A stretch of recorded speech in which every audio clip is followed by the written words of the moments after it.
نن تم ځان ته دیوبندي وي نن زم ځان ته دیوبندي وي تبلیغیم ځان ته دیوبندي وي مجاهدم ځان ته دیوبندي وي سیاسیم ځان ته دیوبندي وي اے علماء دیوبند والو نن ځان باندې د دیوبند لیبل لګوي لال شاه 1831 ازادي وګوره د 1857 جنگ ازادي وګوره دیوبند لیبل په ځان باندې لګول پکار دي لیکن د علماء کردار لټول پکار دي د علماء تاریخ قتل پکار دي چې د دې دیوبند لیبل لپاره علماء تکالیف برداشت کړي دي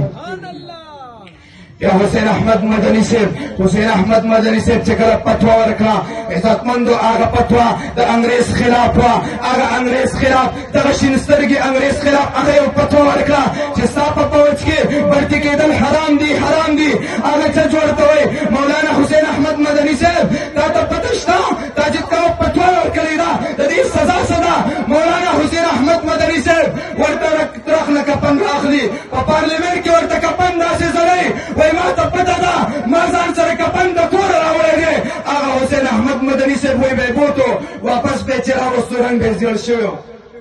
مولانا اجمل صاحب یو بل عالم ته مکالمه کوي باز شروع دی مولانا اجمل صاحب وایي مونږ حسین احمد مدني صاحب چې کله وفات شو هغه ته هم چې کله غسل ورکوو دا غملا چې مونږ وکته دا غملا هغه رنګ و کوم رنګ چې خپل رنګ و دا غملا دغه شان چاپونه پې پراته و غوښې دې تلې وي وایي مونږ وویل چې حسین احمد مدني صاحب سبحان الله تا چې به رنګ زیړ شو ستا به خپل رنګ ختم شو حسن جمال به ختم شو